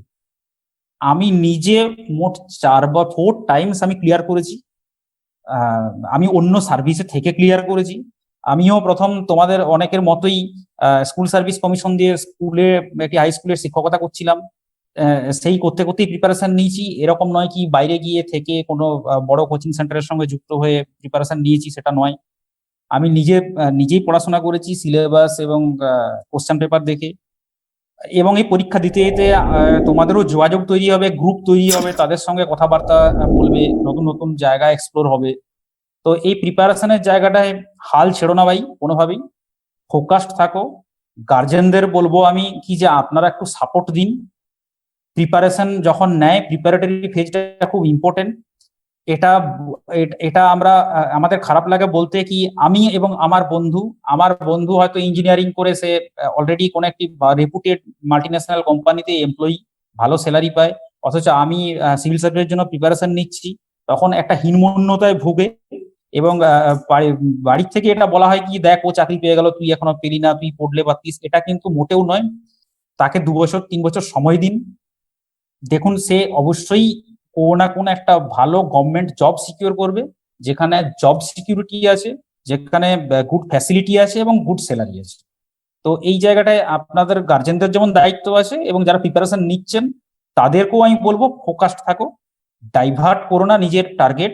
যদি তোমার টার্গেট সিভিল সার্ভিস হয় তো সিভিল সার্ভিসে ফোকাসড থাকো, যদি তোমার টার্গেট ব্যাংকিং হয় ব্যাংকিং এ ফোকাসড হও, যদি তোমার টার্গেট স্কুল সার্ভিসে হয় তাহলে ভাই এসব বন্ধ করে তুমি সাবজেক্টে এক্সেল করার চেষ্টা করো। আমি বিএড করব আর আমি সিভিল সার্ভিসের প্রিপারেশন নেব, এরকমটা ভাবতে জন। হ্যাঁ, এই সিভিল সার্ভিসের আরেকটা ভালো মানে ইন্টারেস্টিং স্কোপ হচ্ছে কি, তুমি যদি সিভিল সার্ভিসের জন্য প্রিপেয়ার হও, তো তোমার সাইডের যে পরীক্ষাগুলো আছে, যেমন ব্যাংকিং, কি রেলওয়ে, কি পিএসসি ক্লার্কশিপ, কি পিএসসি মিসলেনিয়াস, কি স্টাফ সিলেকশন গ্রাজুয়েট লেভেল, এগুলো মোর অর লেস সিলেবাস একই হয়। ইজিলি এই পরীক্ষাগুলো দিতে পারো। এবং আমি নিজে দেখেছি, নিজের এক্সপিরিয়েন্স আপনাদের সঙ্গে শেয়ার করছি, এবং আমাদের অনেক ব্যাচমেট আছে যারা দেখেছি যারা একাধিক চাকরি পেয়েছে, 4বার 5বার বিভিন্নভাবে বিভিন্ন সার্ভিস ক্লিয়ার করেছে, দিনের শেষে টার্গেট আলটিমেট ডাব্লিউবিসিএস থাকার জন্য ডাব্লিউবিসিএস জয়েন করছে। তো এই জায়গাটা একটু ফোকাসড থাকো। গার্ডিয়ান যারা আছেন, অভিভাবকরা যারা আছেন, তারা আপনাদের ছেলে মেয়েদের পাশে থাকুন এবং তাদেরকে একটু সময় দিন, তাদেরকে বোঝান। দেখুন, এরকম নয় কি চাকরি নেই, চাকরি আছে, গভর্নমেন্ট সার্ভিস ভালো রকম হয়, প্রতি বছর হয়, শুধু একটু ধৈর্য থাকা দরকার এবং পরিশ্রমী হওয়া দরকার। তাহলে আমার মনে হয় এমন কোনো বিশাল দারুণ মানে বড় ব্যাপার নয়, টাফ ব্যাপার নয় যে হয় না। আর বাকি ওয়েস্ট বেঙ্গল পুলিশের আপনারা কনস্টেবল এন্ট্রি করতে পারেন, মাধ্যমিক কোয়ালিফিকেশন মিনিমাম, সেখানেও দুটো পরীক্ষা হয়, প্রিলিমস হয় একটা, ওই মাল্টিপল চয়েস টাইপ, তারপরে একটা ফিজিক্যাল অ্যাপটিটিউড টেস্ট হয়, আর একটা ফিজিক্যাল মেজারমেন্ট টেস্ট হয়। ওটা এমন কিছু নয়, 6.5 মিনিটে 1600 মিটার দৌড়াতে হয়, বিরাট কোনো বড় ব্যাপার নয়। তারপর একটা মেন পরীক্ষা হয় 85 মার্কস, ওটাই সিম্পল এরিথমেটিক, জেনারেল ইন্টেলিজেন্সি আর ইংলিশ এবং জিকে থাকে, ওটাও এমসিকিউ টাইপ। আর তারপর একটা ইন্টারভিউ হয় 15 মার্কস। বাস, এটা ক্লিয়ার করলেই কনস্টেবল লেভেলে কেউ এন্ট্রি করতে পারে, বা সাব ইন্সপেক্টর বা লেডি সাব ইন্সপেক্টর কেউ এন্ট্রি করতে পারে। সেটা একটা প্রিলিমস পরীক্ষা হয় 200 মার্কস, ওই জেনারেল স্টাডি 50, ইন্টেলিজেন্স 25 আর এরিথমেটিক 25, 100টা কোশ্চেন থাকে, 1.5 ঘন্টা এমসিকিউ। ওটা পাস করলে আপনারা মেন দেবেন। মেনটা ডেসক্রিপটিভ থাকে, 3টে পেপার। একটা হচ্ছে পেপার 1-এ থাকে জেনারেল স্টাডিজ 50, ম্যাথ 25 আর রিজনিং 25, আর পেপার 2-তে থাকে ইংলিশ 50 মার্কস, পেপার 3-তে থাকে বেঙ্গলি 50 মার্কস, ডেসক্রিপটিভ। বাস, তারপর একটা ইন্টারভিউ, বাস। তো এই 3টে জায়গায় পুলিশে এন্ট্রি করতে পারেন। তো আমি সবাইকে মোটিভেট করব কি, ট্রাই ফর দ্য বেস্ট এবং হোপ ফর দ্য বেস্ট। ভেঙে পড়ো না, ধৈর্য রাখো। ঝাড়গ্রাম থেকেও পসিবল, ভীষণভাবে পসিবল, ইজিলি অ্যাভেলেবেল। এখন স্টাডি ম্যাটেরিয়াল অনলাইনে অ্যাভেলেবেল, তুমি অনলাইনে ক্লাস করতে পারো। আমরা একটা আপনাদেরকে জানিয়ে রাখি, আমরা ঝাড়গ্রাম ডিস্ট্রিক্ট পুলিশ থেকে আমরা একটা কোচিং সেন্টার এখানে চালাই ফ্রি অফ কস্টে, ঝাড়গ্রাম রাজ কলেজে। এটা লক্ষ্যভেদ বলে। এখানে আমরা কম্পিটিটিভ পরীক্ষা, বিশেষ করে ওয়েস্ট বেঙ্গল সিভিল সার্ভিসকে ফোকাস করেই আমরা ট্রেনিং দিই। তো এটা একটা আমরা আমাদের যারা ডিএসপি আছি বা আমাদের অ্যাডিশনাল এসপি সাহেবরা আছেন, এনারাও ক্লাস নেন, গেস্ট লেকচারার ক্লাস নেন। এখন কোভিড এর জন্য কিছুদিন ক্লাস বন্ধ আছে, কিন্তু আমাদের এই ইনিশিয়েটিভটা আছে আমাদের ডিপার্টমেন্ট থেকে বা আমাদের ডিস্ট্রিক্ট পুলিশ থেকে। এই ইয়েটা ঝাড়গ্রামে করা হচ্ছে, লক্ষ্যভেদ। আপনারা চাইলে এখানে যোগাযোগ করতে পারবেন ডিস্ট্রিক্ট পুলিশের ওয়েবসাইট থেকে। আর সবাইকে অল দ্য বেস্ট। আশা করি সবাই লড়াই লড়ে গেলে একদিন না একদিন সফল হবে। Thank you. Thank you Debraj da. সবাইকে বলে রাখি, ভিউয়ারদেরকে, দেবরাজ দা ডিউটির মধ্যে থেকেই আমাদেরকে টাইম দিতে পেরেছে এবং তার জন্য ওকে অশেষ ধন্যবাদ। দেবরাজ দা এই মুহূর্তে ঝাড়গ্রাম থানা থেকে বসে আছে, বাড়ি থেকেও নয়। তো এটার জন্য ভাই আমি ঝাড়গ্রাম থানাতেও নেই, আমি আসি অ্যাকচুয়ালি গোপীবল্লভপুর সাইডে। আরে বাবারে, আচ্ছা, তোমাদের তোমার স্ট্যাটাস চেঞ্জ হয়ে গেছে। এনিওয়ে, তো সেটার জন্য তোমাকে আরো বেশি ধন্যবাদ। তো তুমি যা টক দিয়েছো সেটা যথেষ্ট ইনফরমেশন ছিল তাতে, এবং তুমি মোটিভেটও করলে অনেককে। আমার আশা করব আমি যে আমাদের পার্টিকুলার ঝাড়গ্রামের যারা স্টুডেন্ট আছে, যাদের কাছে অনেক ইনফরমেশন নেই, তারা তোমাকে দেখে মোটিভেট হবে, কারণ তুমিও আমাদের ঝাড়গ্রাম রাজ কলেজের স্টুডেন্ট। তারপরে এই টকের পরে মনে হয় না যে খুব বেশি কোশ্চেন নেওয়ার দরকার আছে। তা সত্ত্বেও আমাদের সাথে কয়েকজন স্টুডেন্ট আছে, আমি একজনের কাছে আপাতত যাব, সে হচ্ছে সব্যসাচী। ও ডাব্লিউবিসিএস এর জন্য প্রিপারেশন নিচ্ছে, ও তোমায় কিছু কোশ্চেন করবে। সব্যসাচী, হ্যালো, তুমি কোশ্চেন করতে পারো। হ্যাঁ বলো, শোনা যাচ্ছে, বলো। সব্যসাচী বলো। হ্যাঁ, আমি বলতে চাই স্যার, পার্সোনালিটি ডেভেলপমেন্টের জন্য, মেইনলি ইন্টারভিউ ফেজের জন্য আমাদের কিভাবে প্রিপারেশন নেওয়া উচিত? আমি কিছুটা ডিসকাশন করেছি, তারপরেও আমি ভাই একটা কথাই বলবো। হ্যাঁ, আমি তোমাকে একটা কথাই বলবো, তুমি যদি যে কোনো টপিককে তুমি নিজের মতো করে ভাবো, নিজের মতো করে লজিক্যাল বলার চেষ্টা করো। আর আমি যেমন প্রিপারেশন নিতাম আয়নার সামনে দাঁড়িয়ে, বা তখন তো অতটা স্মার্টফোন ছিল না, এখন স্মার্টফোনের সামনে তুমি নিজে নিজে কথা বলে তুমি দেখবে তোমার বডি ল্যাঙ্গুয়েজ কিভাবে এক্সপ্রেস করছো, তুমি ঘাবড়ে যাচ্ছ কিনা। আমরা যদি ঘাবড়ে যাই না, আমাদের বডি ল্যাঙ্গুয়েজে সেটা এক্সপ্রেস হয়। তো এটা দেখা খুব জরুরি, সেটা আয়নার সামনে দাঁড়াতে পারো বা কি মোবাইলে রেকর্ডিং করতে পারো, যে তুমি কতটা কি বলবো, কতটা অ্যানিমেটিক আছো। তো এটা গেল একটা সাইড। আর 2 নম্বর হচ্ছে কি, তোমার ওখানে সাবজেক্টিভ কোনো টেস্ট নেওয়ার ব্যাপারটা নয়। ওখানে তুমি কোনো সাবজেক্টে কতটা ভালো জানো এটা দেখা হয় না। তোমাকে সিচুয়েশনাল কিছু কোশ্চেন ফেস করতে হবে। তো সেই সিচুয়েশনাল কোশ্চেন গুলো মেনলি হয় যেটা হয় তোমার সিচুয়েশনাল বেস কোশ্চেন গুলো তোমার এরিয়া নিয়ে, তোমার গ্র্যাজুয়েশনের ফিল্ড, তোমার নিজের লোকালিটি বা তোমার লোকালিটির বার্নিং প্রবলেম, বা ন্যাশনাল বা ইন্টারন্যাশনাল লেভেলের বা লোকাল লেভেলের কোনো প্রবলেম নেই। তো এগুলো নিয়ে তুমি যদি ওয়াকিবহাল থাকো, একটু পড়াশোনা করো, পেপার টেপার দেখো, তোমার নিজের মতন করে একটা অ্যানালিটিক্যাল থিঙ্কিং তৈরি হবে, সেটাই তুমি এক্সপ্রেস করো বাস, কনফিডেন্টলি কিন্তু ব্রিফ। আর কিছু কোশ্চেন আছে তোমার সব্যসাচী?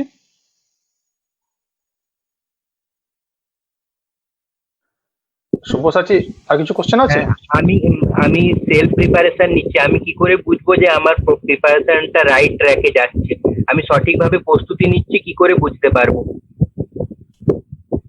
দেখো এটা আমি তোমাকে একটা সাজেশন দিই যে তুমি যদি ঝাড়গ্রামে থেকে যদি প্রিপারেশন নিচ্ছ এবং এই পেজে আটকে আছো, তুমি আমাদের সাথে যোগাযোগ করো, আমরা চেষ্টা করব তোমাকে যতটা সম্ভব গ্রুমিং করে দেওয়ার। বা যদি তুমি বাইরে আছো, তো তুমি চেষ্টা করো, আমাদের ওয়েস্ট বেঙ্গল গভর্নমেন্টেরও এটিআই আছে, অ্যাডমিনিস্ট্রেটিভ ট্রেনিং ইনস্টিটিউট, ওখানেও তুমি যোগাযোগ করতে পারো। বা এর কোচিং বেশ কিছু ভালো কোচিং সেন্টারও আজকাল হয়েছে, ওনাদের সঙ্গেও একটু কথা বলে নিতে পারো শুধু ইন্টারভিউ পার্টটার জন্য। আচ্ছা, ঠিক আছে সব্যসাচী, তুমি থাকো আমাদের সাথে। আমরা আর একজনের কাছ থেকে ফাইনালি কোশ্চেন নেব দেবরাজদার জন্য। সূর্য, তোমার কিছু কোশ্চেন ছিল দেবরাজদার কাছে? হ্যাঁ, গুড আফটারনুন স্যার। আমি যেটা বলছি যে গুড আফটারনুন। হ্যাঁ, আমাদের তো ইকোনমি পার্টটা মানে আমাদের বেশ ভাস্ট। এবারে ইকোনমি পলিটি যেগুলো হচ্ছে কি অনেকটা মানে গভীরে আমাদেরকে পড়তে হবে, সেটা আমাদের মানে এত ইনফরমেশন আমরা মনে রাখবো কিভাবে? কারণ এখনকার আমি রিসেন্ট 1 বছর নিজে নিজে প্রিপারেশন নিচ্ছি, মেন্সের কোশ্চেন মানে অনেক গভীরে আসছে, সেদিকে আমাদের মানে এতগুলো সাবজেক্ট একসঙ্গে পড়া তার সাথে মনে রাখা, এই দুটো মানে সমতা বজায় রাখাটা সম্ভব কিভাবে যখন নিজে নিজে আমরা সেলফ প্রিপারেশন নিচ্ছি? ভালো বলেছো। এই ইকোনমি নিয়ে মানে আমরা যখন প্রিপারেশন নিতাম তখন থেকে একটা সমস্যা চলতো যে ইকোনমি কিভাবে হ্যান্ডেল করব। দেখো আমি নিজের এক্সপিরিয়েন্স তোমাকে শেয়ার করছি। একটা ধারণা থাকে কি যে বেশ কয়েকটা ভালো বই পড়লে হয়তো ভালো নোটস বানানো যায়, কি ভালো ডাটা কালেকশন করা যায়, কি ভালো হয়। তো এটা কিন্তু নয়। তুমি যে কোনো একটা ভালো বই শেয়ার করো। রিসেন্ট ডাটার জন্য তুমি সিভিল সার্ভিস ক্রনিকেল বা রাউইজ আইএএস বা কম্পিটিটিভ সাকসেসের যে ইস্যুগুলো হয় না, স্পেশাল ইস্যুগুলো ইকোনমি পলিটির উপরে, এগুলো তুমি ফলো করতে পারো, এখানে রিসেন্ট ডাটাগুলো পাবে। বা আমাদের গভর্নমেন্ট অফ ইন্ডিয়ার যে ওয়েবসাইট গুলো আছে, এরা যেমন ধরো আমি তোমাকে এক্সাম্পল দিই যে রিসেন্ট আরবিআই এসএলআর রেট কি করেছে বা রেপো রেট কত আছে, তো এগুলো তুমি আরবিআই এর ওয়েবসাইট থেকে তুমি পেয়ে যেতে পারো ইজিলি। বা এই যে আমি তোমাকে ম্যাগাজিন গুলোর একটা রেফারেন্স দিলাম, এই ম্যাগাজিন গুলোর থেকেও তুমি কালেক্ট করতে পারো। এরপরে বাকি দেখো, এই ডাটা রিলেটেড যে ইস্যু কোশ্চেন গুলো হয়, এগুলো কিন্তু সবসময় আমাদের কাছে একটা কনফিউজিং থাকে। মানে দুটো ডিজিট যদি চেঞ্জ করে দেয় তো তুমি কনফিউজড হয়ে যাবে। কিন্তু ডাটা রিলেটেড কোশ্চেন ছাড়াও, মানে আমি তোমাকে ডাটা রিলেটেড কোশ্চেন অ্যাটেম্পটের ক্ষেত্রে সাজেশন দেবো কি, যদি তুমি ডেফিনিট থাকো, ড্যাম সিওর থাকো, তবে দাগ দাও। আদারওয়াইজ তুমি স্কিপ করে, তোমার কাছে কিন্তু প্রচুর অ্যানালিটিক্যাল কোশ্চেন থাকবে এবং ইনফরমেটিভ কোশ্চেন থাকবে, সেগুলোই তুমি অ্যাটেম্প্ট করার চেষ্টা করো, সেগুলোই তুমি ফোকাস করো। আশা করি তুমি কিছুটা ধরতে পেরেছো। হ্যাঁ, আর বাকি ডাটার ক্ষেত্রে তো তুমি হ্যাঁ বলো বলো বলো বলো বলো বলো বলো। হ্যাঁ, ওই ডাটার ক্ষেত্রে কিন্তু ভাই তুমি না শিওর হলে তুমি একবারে এখানে করতে যেও না, এটা কিন্তু লস হয়ে যাবে, নেগেটিভ হয়ে যাবে। আচ্ছা, thank you sir. Thank you thank you Debraj da, আবার বলছি তোমাকে তোমার টাইমের জন্য। থ্যাংক ইউ ভাই। দেবরাজ দা, হ্যাঁ নমিনাল। তবে তোমাকে একটা রিকোয়েস্ট হচ্ছে, যেটা হচ্ছে আমাদের অনেকেই স্টুডেন্টরা রিকোয়েস্ট করেছে, যেটা হচ্ছে যেহেতু তুমি আমাদেরই অ্যালুমনি আর যে কোনোদিন ঝাড়গ্রামে আছো, অনেকে হয়তো প্রিপারেশন নিচ্ছে ডাব্লিউবিসিএস এর ডিফারেন্ট পার্টের জন্য।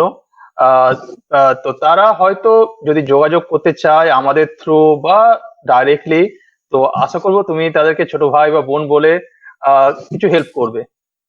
যে ডেফিনেটলি, মানে আমি দেখো, আমি একটা জিনিস ভাবি, এই এই জায়গা আমাকে অনেক কিছু দিয়েছে, আজকে আমি যে জায়গায় আছি এটা মনে হয় এটা এখান থেকেই পাওয়া। তো এখানের যদি আমার থ্রু দিয়ে কাউকে সামান্যভাবেও মোটিভেট করা যায়, কি আমার থ্রু দিয়ে কিছু অল্প হলেও হেল্প হয়, তো I will be grateful. Thank you Debraj da. Sandipan কিছু বলছে তোমাকে। হ্যাঁ দেবরাজ বলো। আমি হ্যাঁ হ্যাঁ বলো। বলছি হ্যাঁ একটা বলো। একটা ছোট্ট কোশ্চেন ছিল, অনেকে জিজ্ঞেস করেছে ঝাড়গ্রামে যে কোচিংটা দেওয়া হয় তাতে সুযোগ পাওয়ার জন্য মানে তার ক্রাইটেরিয়াটা কি? ঝাড়গ্রামে আমরা এখন তো কোভিডের জন্য বন্ধ আছে, ওটা মানে ক্লাসরুমটা বন্ধ আছে। তো এখানে আমরা অলরেডি কোভিডের আগে একটা অ্যাডভার্টাইজমেন্ট করেছিলাম, একটা ব্যাচ আমাদের চলছে, ওখান থেকে বেশ কিছু সাব ইন্সপেক্টর এবং অন্যান্য পিএসসি ক্লার্কশিপ এরকম তারা কোয়ালিফাই করেছে কিছু। তো আমাদের নেক্সট ব্যাচটার জন্য আমরা একটা অ্যাডভার্টাইজমেন্ট করেছিলাম, আমাদের ঝাড়গ্রাম ডিস্ট্রিক্ট পুলিশের ওয়েবসাইট থেকেই ওই লিঙ্কটা পাওয়া যাচ্ছিল, অনলাইনে ফর্ম ফিল আপ করে। এরপরে আমরা ওদের একটা স্ক্রিনিং টেস্ট নিয়ে নেবো, স্ক্রিনিং টেস্ট থেকে আমরা সিলেক্টেড ফার্স্ট 100 কে আমরা নেব মানে ক্লাসরুম কোচিং এর জন্য। তো এটা প্রসেসটা বন্ধ হয়ে গেছে ডিউ টু কোভিড। তো এটা আমরা এই সিচুয়েশন একটু নর্মালাইজ করলে, ক্লাসগুলো সব চালু হলে আমরা এই প্রসেসটাকে আবার চালু করব। টিল নাও আমরা চেষ্টা করছি একটা ওয়েবসাইট লঞ্চ করার, যে ওয়েবসাইটটা আমরা আন্ডার ডেভেলপমেন্ট আছে। তো এটা লঞ্চ করে ওখানেও আমরা টাইম টু টাইম বেশ কিছু ইনফরমেশন বা স্টাডি ম্যাটেরিয়াল বা এই ধরনের কিছু আপলোড করার চেষ্টা করছি। তো এটা হলে সবাই অ্যাক্সেস পাবে এটা। ধন্যবাদ। Thank you Debraj da, finally তোমাকে তোমার টাইম দেওয়ার জন্য। তোমাকে আমি সাথে থাকার জন্য আর বেশি অনুরোধও করবো না, কারণ জানি তুমি ডিউটির মধ্যে আছো। পরে আবার কখনো কোনো প্রোগ্রাম হলে ডেফিনেটলি আশা করবো তোমাকে আমরা ফিজিক্যালি পাবো, ফিজিক্যাল প্রোগ্রাম হলে। আবার থ্যাংক ইউ বলছি সবার, ঝাড়গ্রাম রাজ কলেজের ফিজিক্স অ্যালুমিনি অ্যাসোসিয়েশন এবং ঝাড়গ্রাম রাজ কলেজের পক্ষ থেকে। Thank you. Thank you.